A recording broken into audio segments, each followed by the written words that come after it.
Right now at 5, the Carthage community meets to plan for the future of its schools. And it is cold as we start this Wednesday morning here in the 4 states. We'll have a look at that forecast to get you out the door coming up. Plus, students and staff at a Southeast Kansas high school celebrate 5 years of a scholarship program. The 4 states' most watched news starts now. Well, good morning and welcome to the KOAM Morning News. It's 5 a.m. I'm Elise Snowy. I'm Chris Warner. It's Wednesday, November the 20th. We've got just a little more time, a week and a day now, so then it'll be Thanksgiving. I know we've been talking about it. Hopefully you guys at home are excited. I know we're excited. Get to spend some time with family. And I know sometimes in this hectic world, sometimes the holidays are the only time you have to set aside to see family. So definitely take advantage of it if you certainly can. And between now and then, though, it's really going to feel a lot like Thanksgiving. Not so much like Christmas, but it's going to feel a lot like Thanksgiving. But there's no song about Thanksgiving. There's nothing about Thanksgiving, really. Just great food. Yeah, that's true. There is great food. Well, let's start with a great look outside from our camera in downtown Pittsburgh. Again, the camera, of course, you can't tell that it's cold out there, but I assure you it is cold. The skies are clear. MoDOT camera 20th and Rangeline looking a little more deserted than you. Oh, there we go. Okay. I was going to say, it's a little more deserted than usual, but looking pretty good so far. Future track into this afternoon, we're going to have clear skies. Unfortunately, it's going to be cooler. In fact, most of our temperatures across the board, because we update our weather graphics every day, and as I was punching in the new numbers, almost all of them are 10 degrees colder than where we were yesterday on the hour-by-hour forecast. So you can see we're going to have the chilly temperatures, low to mid-50s out there. And you see those wind arrows? That's the other problem. Even on a chilly day, if you're outside in a jacket in the sunshine, you could still feel kind of warm. But when we get the winds picking up, well, that's when it becomes a little less warmer. We're going to have gusty winds today, tonight, and at least through tomorrow. We're at 39 in Joplin, 38 in Pittsburgh, and across the area, temperatures look about like this. Now, keep in mind, this is relatively close to normal. It just is a lot colder than what we've seen here lately. We've got mid-upper 30s, even a couple of low 40s out there as well for our Wednesday. Kids get on the bus, definitely want that coat. Upper 30s, west breeze around 5 to 10. Clear skies when the bus brings them home, but those west winds now sustain 15 to 20. Gusts 35, maybe 40 miles an hour, about 54. And again, that's where we're heading for our highs. Low mid 50s out there. Clear skies all the way through the day and into the evening. It'll be breezy tonight. It'll be breezy again tomorrow, and it's going to be even colder tomorrow than where we are today. In fact, some of us, that might be about as warm as you get tomorrow. Well, details on all that in the full forecast here in just a few more minutes. Elise? All right, thanks, Chris. The Carthage R9 school district is working on a strategic plan to shape the future of the district's schools, students, and community. Last night, community members, teachers, and district officials gathered in the Carthage Intermediate Center Commons to discuss ideas and potential future plans for the district's operations and facilities. Now, that includes departments like food service, maintenance, transportation, safety, and information technology.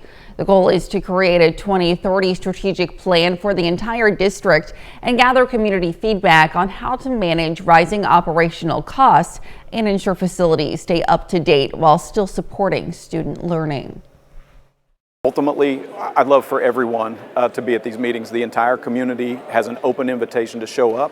We're hoping for parents, grandparents, we're hoping for business owners, we're hoping for teachers, administrators, churches. We want the whole community. We want a cross-section of everyone to help us build the future of our schools because we're all intertwined.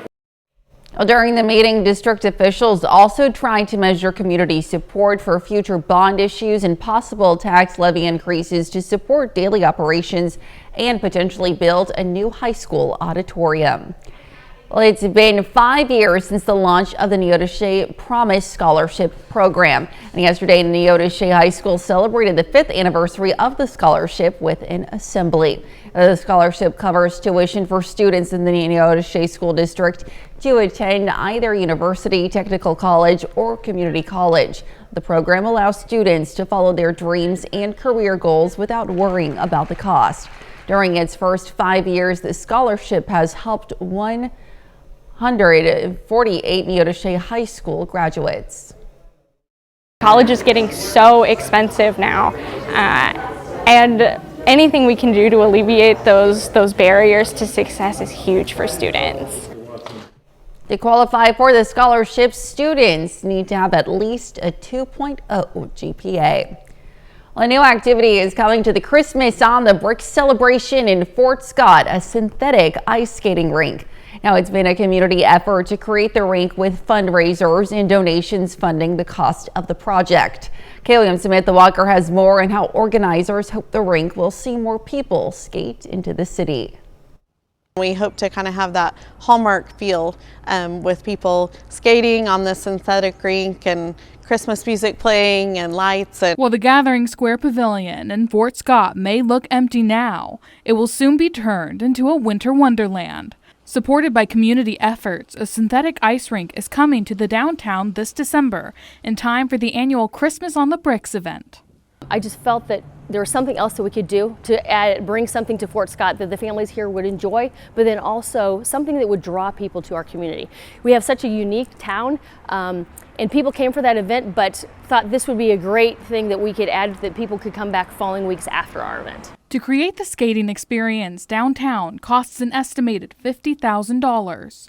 The city of Fort Scott is providing the Gathering Square Pavilion and electricity for the rink, but all funds to purchase the rink and skates were collected by the Fort Scott Chamber of Commerce through fundraising and donations from the community. That's kind of gave us the drive to just keep going and trying to get this achieved. So it's been great to hear everybody, the feedback, and that they're excited about it and knowing that we can bring something to the community that we've never had here before. Those helping to create the rink believe the seasonal attraction will bring more visitors into Fort Scott. We also hope that the skating rink will bring people to town to stay longer, to shop, to eat in our restaurants, get gas in our gas stations, stay the night in our hotels, and just enhance the overall holiday experience here in Fort Scott. And for local business owners in Fort Scott, especially those near the future rink, any boost in business is a help. The outside of town marketing, it's just not going to necessarily happen for us just because we are small business. So we're really excited for the out of towners to come and hang out and skate and potentially eat at one of our restaurants, especially as it's something that hopefully they'll see and enjoy. While it's not been set up yet, these are some of the materials that will be used for the synthetic rink. It doesn't use any real ice, which means it can be used for years to come, hopefully creating a new tradition in Fort Scott. This addition is just going to help really make that Christmas on the Bricks even better. And then of course it's going to be available all throughout the holiday season. So I'm really excited to see what it'll end up looking like. I think it's going to be great overall for everybody in the downtown area for sure, and just in general for Fort Scott. Reporting in Fort Scott, Samantha Walker, KOAM News. Now, the kickoff for the rink will be the weekend of Christmas on the Bricks in Fort Scott, December 6th. Organizers are finalizing the details on the rink's hours and entry cost. You can find more information about the opening of the rink and Christmas on the Bricks on our website, KOAMnewsnow.com. And that's a look at this morning's top stories and weather in our first 7 minutes coming up on the KOAM Morning News. 3 members of the Fairland Owls softball team signed with Fort Scott Community College. We'll have the details. Plus, farmers in the UK descend on Parliament protesting over the new inheritance tax hike. And we have a chilly and windy day today. We'll have what to expect with Chris Warner in the Sky Watch Weather Center. You're watching the KOAM Morning News. We'll be right back.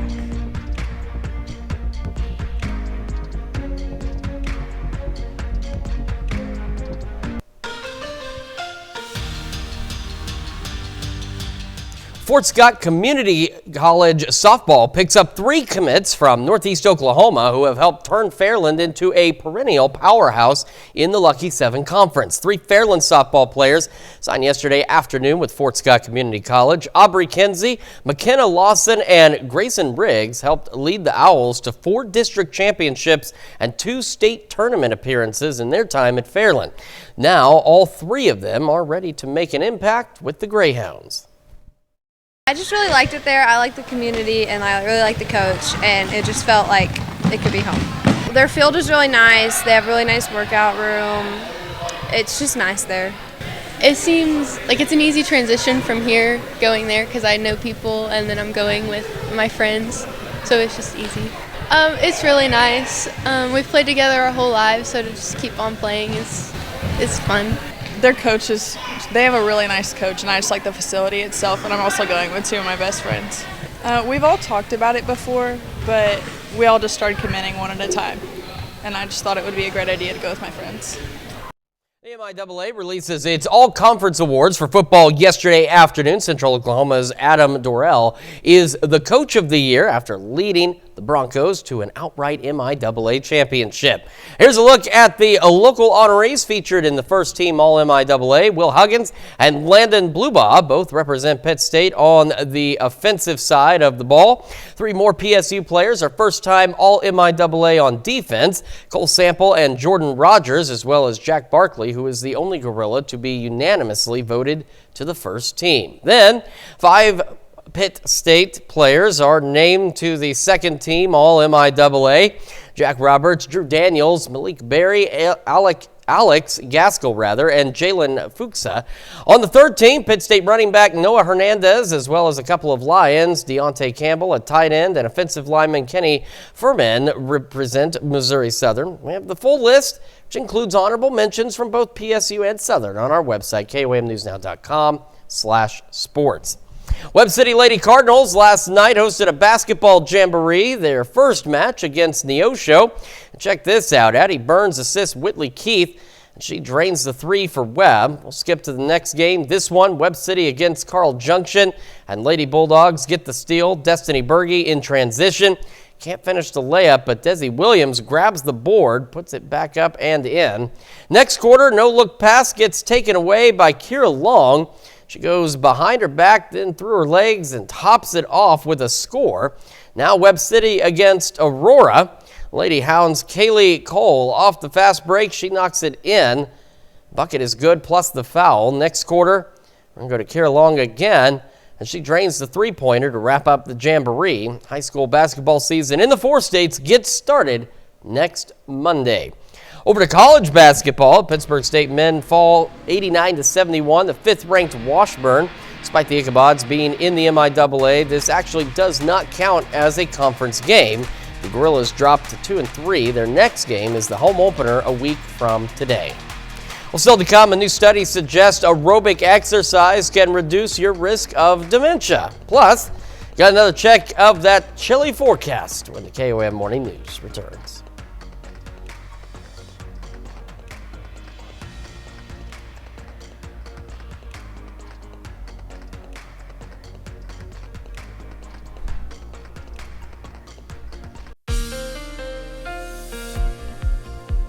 Welcome back to the KOAM Morning News. 5:17, just a few seconds away from 5:18 on this Wednesday morning. We're starting the live look downtown Pittsburgh, and it is looking pretty good out there, but it is again on the cold side. Our camera 7th and range line in Joplin also looking good this morning, but also, of course, again on the cold side. And how do we know it's cold? Well, thankfully, multiple communities around our area were kind enough to place monitoring stations that will relay temperature data to us, and we're going to talk about those temperatures in a moment.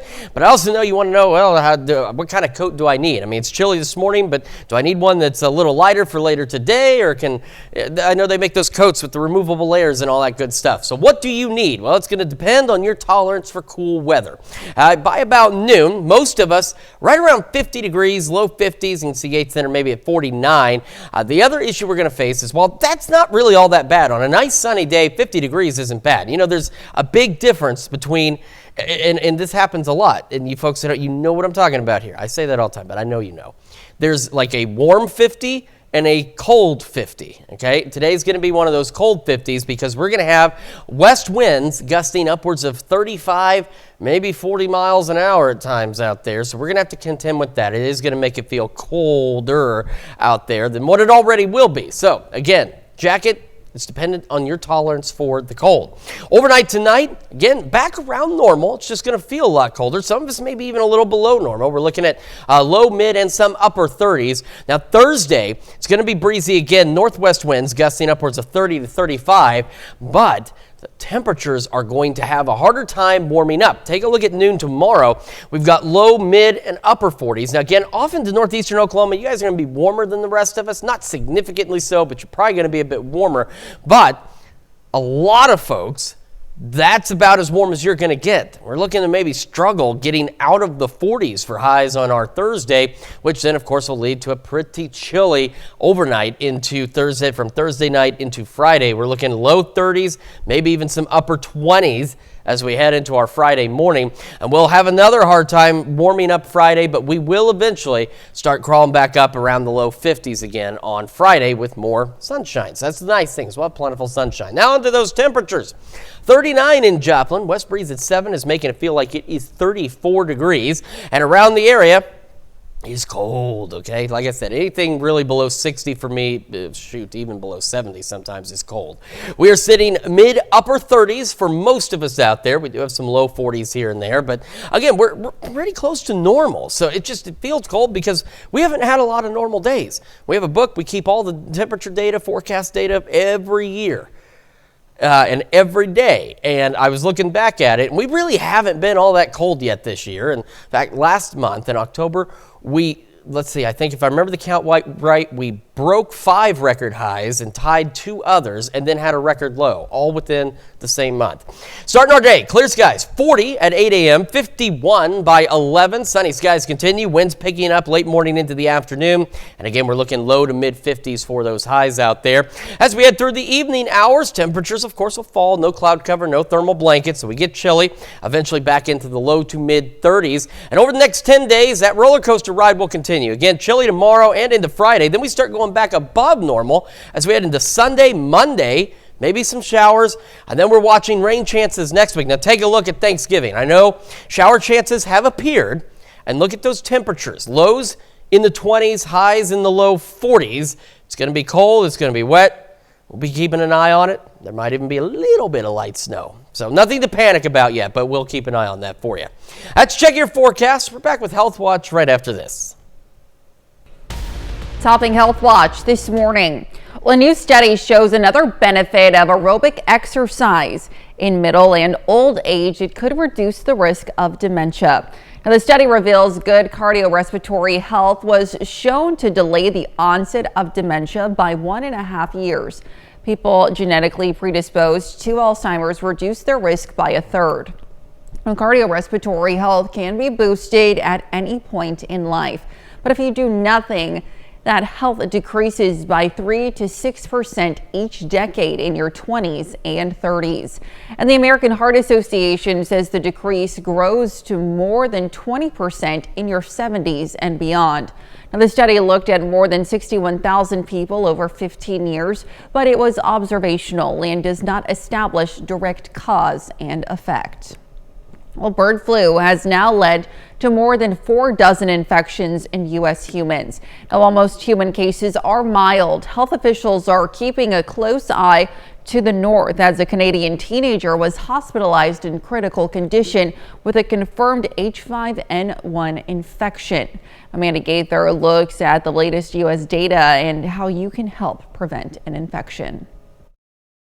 Sporadic cases of H5N1 spreading from animals to humans have prompted concern from U.S. health officials. The latest CDC data confirming 52 cases of bird flu in people since April. As we think about a virus that might move from animals into humans and potentially cause the next pandemic, it certainly has everyone's guard up. Ohio State epidemiologist Andrew Bowman says this latest strain of the virus came over to the U.S. in 2021 and has spread through wild birds in North America. So far in the U.S., those who have tested positive have had mild symptoms like eye redness or discharge and mild upper respiratory symptoms. The CDC says people who have tested positive have recovered from their illnesses after treatment with antiviral medications. Every time we get the opportunity for the virus to move across species, there's the opportunity for a negative health outcome. To reduce risk, the CDC recommends avoiding exposure to sick or dead animals, including wild birds, poultry,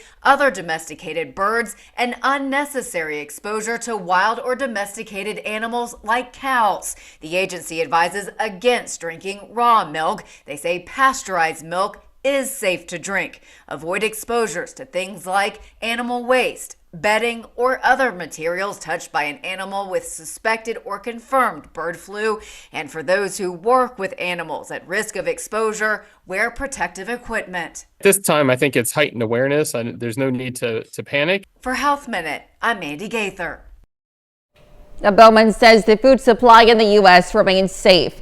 He says measures have been taken to control the virus and says normal food handling practices of cooking meat to proper temperatures, washing hands, and sanitizing kitchens will also kill the virus. And that's a look at some of today's top health stories. You're watching the KOAM Morning News. And we are watching a colder start out there this morning. We'll have a look at your forecast when we come back. Right now at 5:30, Joplin invites the public to weigh in on some transportation projects. And we've got a cold start to the day out there. It's going to be breezy later too, which will not make it feel any warmer. The latest in that forecast to get you out the door coming up. Plus, the Gorillas bring some international flavor to the campus of PSU with a tea tasting event. The 4 states' most watched news starts now. Well, good morning and welcome to the KOAM Morning News. It's 5:30. I'm Elise Snowy. I'm Chris Warner. It's Wednesday, November 20th, and I'm sorry, just at the beginning of the show there, that video, that poor bus driver. Yes. It's like we were just stalking that vehicle, and then we pull up next to it, and she's just looking out like, "What's going on? What are you doing?" I mean, well, now she's on. I mean, they're on the news. Yeah. Yes. Now she's on the news, and now she'll know why we were stalking her particular bus. Oh. It was for good reasons. Okay, good reasons. It was funny. I felt bad for her all of a sudden. She's just probably looking at our news vehicle, going, "What are you doing? What do you need? What do you want? You need a ride?" Like. All right, well, if you need a ride, you'll want a coat. If you're going to drive your own vehicle, you'll need a coat. If you're walking today, you're going to need a coat. It's going to be a bit on the cold side. Already is. Let's take a look outside. Our camera at downtown Pittsburgh. I mean, I don't see really anybody for us to stalk with our camera, but we could. We can control our cameras, and they see pretty good. We could follow a vehicle like a high-speed pursuit in a helicopter, but I don't think we're going to do that. That takes too much time, but we could. Just saying, we can. But we're looking good. Clear skies so far out there. MoDOT camera 20th and range line. Again, we don't control these, so I can't follow anybody or stalk this guy, for example. But we're looking pretty good down there as well. Future track into the afternoon. See those wind arrows? By late there this morning into the afternoon, we're having northwest wind gusting west wind gusting 35, maybe 40. It's going to be tomorrow. It shifts out of the northwest for us. And our temperatures today, look at this. We got low mid 50s. It's going to be a chilly one. In fact, punching in all the data until like the hourly forecast that we run on here on the morning show, nearly every temperature I put in today was 10 degrees colder than at the same time yesterday. So that should give you an idea as to the drop. 39 Joplin, 37 in Pittsburgh, around the region. We're about average. So it feels cold because we haven't had that many cold days yet, but we've got mid upper 30s and we've got some low 40s into some of our southern counties out there as well. Kids get on the bus this morning. They want that coat. Upper 30s, clear skies, west wind 5 to 10. Winds increasing later this morning, gusting again 35, maybe 40. Still sunny though. It'll look nice. About 54 when the bus brings them home. That's the thing. It's the sun of deception today because it will not feel warm. It will just look that way. So we go low mid 50s. Clear skies continuing into the evening. Stays gusty overnight and tomorrow. In fact, tomorrow will be even colder than today. We'll have all those details for you here in just a few more minutes. Elise? All right, we'll see you soon. Thanks, Chris. Miami residents will temporarily need to find a new spot for health care. Yesterday, Integris Health Miami Express Care announced a temporary closure due to low staffing. The clinic says it currently has only one provider working the Miami office, but they're looking for a second. The city of Joplin wants to hear from the community about its public transportation programs. The Joplin Area Transportation Study Organization, or JATSO, seeks a 7-day public comment period for transportation and transit projects that are partially funded by federal programs over a 4-year period.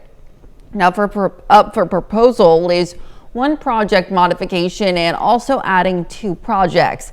The public comment period runs through Wednesday, November 27th at noon. For more information, head over to our website, KOAMnewsnow.com. The staff at Freeman Health System in Joplin wants to educate the public about the dangers of lung cancer. This is Lung Cancer Awareness Month, and not only do they stress the importance of early detection, but the role CT scans can play toward that end. Only 8% of eligible people who are candidates for low-dose CT scans actually get the CT scans performed. And it's really important to get them done because when a person does find a nodule and it happens to be cancerous, at least 65% of the time it's going to be a localized cancer that is fully curable. Now, Dr. Slocum also says these scans can be especially important for smokers and former smokers. Well, PSU is joining universities across the country to celebrate International Education Week. This annual celebration promotes programs that prepare Americans for a global environment while attracting future leaders from around the world to study, learn, and exchange experiences. Yesterday, students of all nationalities found common ground with a tea tasting event on the campus oval. I love the tea and I am trying so many different kind of Asian teas which are amazing, and I think we can learn a lot of new cultures, well, new culture for me or not, through tea. Nearly 300 international students are enrolled at Pitt State, representing 50 countries. And that's a look at our top news stories coming up this half hour on the KOAM Morning News. 45 former lawmakers and activists were sentenced to up to 10 years in prison in Hong Kong's national security case.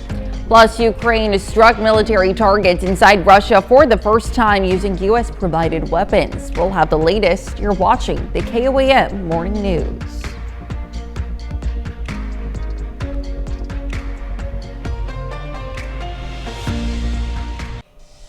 Topping World Watch, 45 former lawmakers and activists in Hong Kong face prison sentences in the city's biggest national security case. A Hong Kong court sentenced pro-democracy activists to up to a decade in prison on Tuesday under a law imposed by Beijing. They were accused of participating in an unofficial primary election in 2020, which prosecutors say was an attempt to paralyze the government.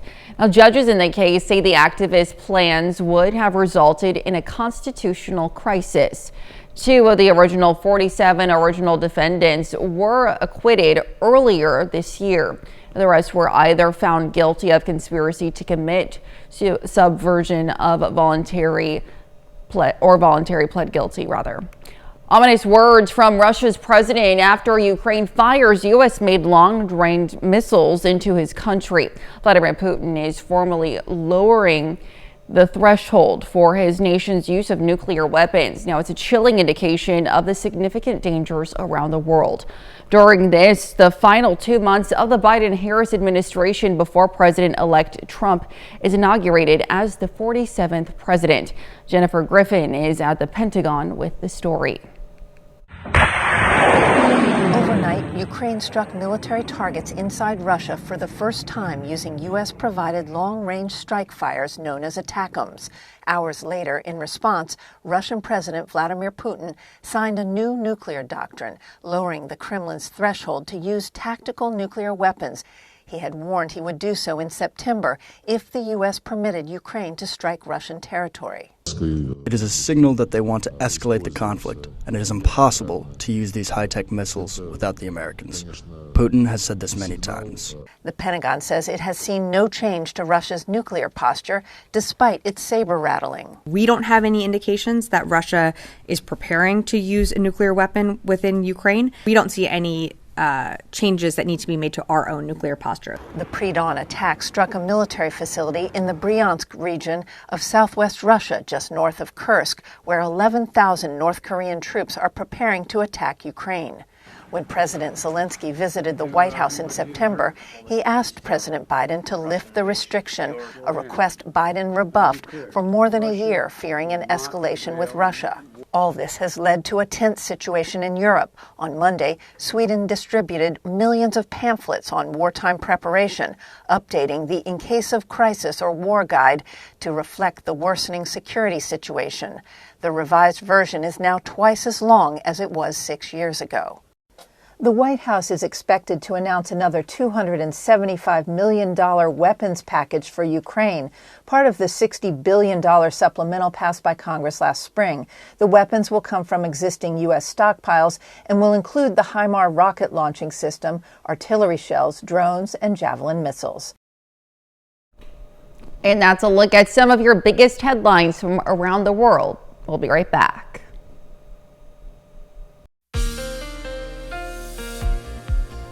Welcome back to the KOAM Morning News. It is coming up on 5:44 on this Wednesday morning. We're going to start with this, and this is a live look from downtown Pittsburgh, 4th and Broadway.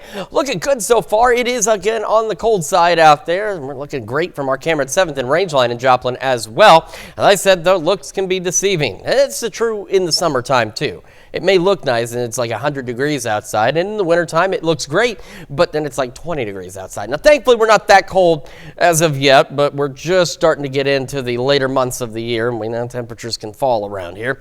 As we head into the afternoon, though, we're looking to be right around, most of us right about 50 degrees by noon, but we're also going to have a west wind starting to gust at 35, maybe even 40 miles an hour. So even though we're looking at abundant sunshine out there, it is still going to feel pretty darn chilly if you have anything to do outside. So just make sure you have your coat or at least a light jacket, depending on what your tolerance for the cold is, handy as we head through the afternoon. Gusty winds continue overnight, and of course as temperatures fall back into the low to mid 30s, that will make it feel, again, even colder as we head into our Thursday morning. Now, by Thursday, winds will begin to shift out of the northwest as we head into the late morning and early afternoon hours, and they'll still be gusting upwards of, say, 25, 30 miles an hour out there. So still breezy, still chilly, but mentioned today at noon, we're going to be about 50. Take a look at these temperatures by noon tomorrow. Low, mid, and some upper 40s out there. Now, again, we talked about this yesterday. Some of our southern counties, especially in the northeastern Oklahoma, may be a bit warmer than the rest of us, but it won't be significantly warmer down there. And with Thursday going into the afternoon, many locations look to struggle to get out of the 40s for highs on our Thursday. So be prepared for considerably colder weather as we head into tomorrow. Now, of course, since it's colder during the day, what do you think is going to happen overnight? Well, it's going to be cold overnight too. Thursday night into Friday, we're looking at a lot more upper 20s and low 30s. So we're going to be a bit below normal out there, and same with our highs as we go into Thursday. Now Friday, we're initially a little slow to warm up, but we will get a bit warmer on Friday than Thursday. We'll actually see a few more low 50 degree readings out there, but still, it's going to be chilly. Now as we go overnight and into Saturday, you can see the wind arrows begin to shift around, and that is the start of another warm-up across the area. We're sitting at 39 in Joplin right now. West breeze at 7 makes it feel like 34. And across the area, for the most part, again, it's cold, but I want to remind you that this is seasonable. This is about where we should be. It's just we haven't had that many really cold days yet. And so it's going to feel a lot colder out there than what it really is. We're sitting into the mid to upper 30s, even some low 40s again in some of our southern counties out there. So not too bad of a start for the day for November. It could be a lot colder, and in some cases, like we saw last month, it could be a lot warmer too.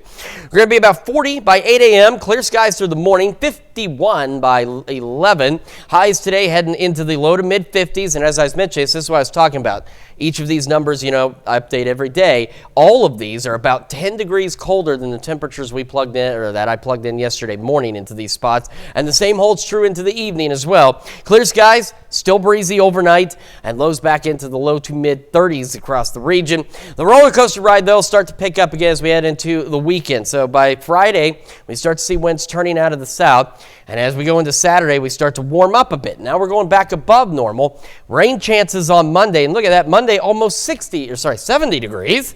And then it gets chilly again. You got this system coming in. Now, some things to really quickly talk about with you. We got these rain chances Wednesday, Thursday. Unfortunately, yes, we're seeing some rain chances on Thanksgiving.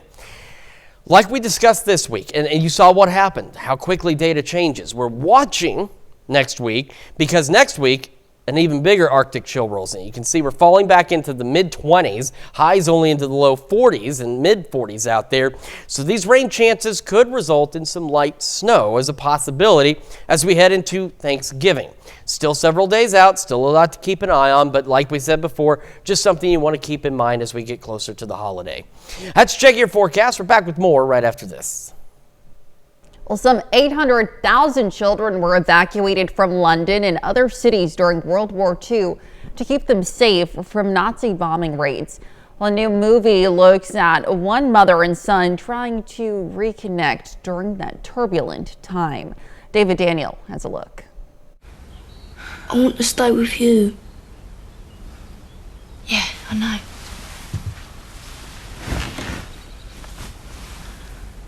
It's only until all this is over. In Blitz, Rita tries to keep her son George safe, but his wartime evacuation from London goes awry. Your son did not arrive at his destination. You're responsible for his safety. Why can't you tell me? Where's my boy? Writer-director Steve McQueen grew up in London, surrounded by reminders of the Blitz. Well, the most important thing in war is the innocent civilians, are people who are not making decisions, are the people who are not fighting. You were meant to be looking after him. All the protocols were followed All in the accordance protocols. with the law. Star Saoirse Ronan says she was not looking for another project, but couldn't say no to Blitz. I wanted a break, and I said to my agent, I said the only way I'll do anything is if Steve McQueen asks me to do it. And Chris, my agent, was like, well, it's funny that, because he does have a new project that he wants to talk to you about. So The Oscar-winning filmmaker focused on the people, not the politics. You know, there were 800,000 children who were evacuated outside of London. I just want to look at people and how they had to sort of navigate their way through this unfortunate world they found themselves in. In Hollywood, I'm David Daniel. A man caught clinging to a California coastal cliff got some help from above and just in the nick of time. Jeremy Routh has today's Take a Look at This. Take a look at a high-flying rescue operation to pluck a man stuck on a craggy California cliff. Emergency agencies received a call of a person yelling for help from a coastal cliffside above a beach near San Francisco. CHP Air Operations was called in and responded with a rescue chopper. A crew member was lowered down to the trapped man, who went from dangling precariously on the rocky perch to dangling a bit more securely while being hoisted and lowered to solid ground. Officials say the man was uninjured and commended all involved on a job well done. Another dizzy chopper rescue, this one off the rainy coast of Maryland and involving a pair of dogs and their owners that had to be plucked from a sailboat that ran aground. It's a little tough to see amidst the darkness and drizzle, but if you look closely, you can make out one of the dogs that was hoisted from the stymied vessel. Both animals and their owners were successfully and safely secured and taken to dry land where emergency services were waiting to check them out. Finally, from protecting and serving to protecting and swerving, which is what police in Washington had to do to chase down a wily pig on the loose. The pig is being non-compliant. Yes, the porky perp was being pig-headed while in this Tacoma neighborhood going ham, or whole hog, or full bore, or whatever. Pick your preferred piggy pun. Eventually, the cops did bring home the bacon, but not before the notorious PIG let out an ear-splitting swine's whine. He's upset. A little bit. For Take a Look at This, I should have stayed at the station. I'm Jeremy Roth.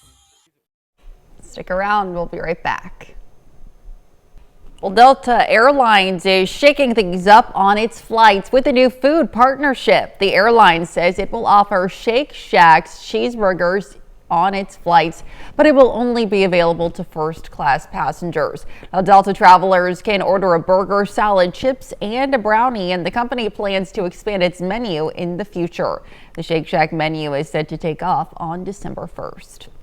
Well, one of life's grandest mysteries may have been solved. So which came first, the chicken or the egg? A question puzzling humanity for ages. A team of researchers in Switzerland took over the task of finally solving the quandary, taking a look at a single-celled organism that seems to give clues into animal embryonic development, and found that genetic machinery that creates eggs, which is the fundamental starting point of complex life, has existed for over 1 billion years prior to the emergence of animals. Now, this would conclude that the egg came before the chicken. In other words, the blueprint for creating life predates animal existence by hundreds of millions of years. All this time, and now we finally looks like we have the answer as to which came first. But I'm sure it will still be debated for many years to come.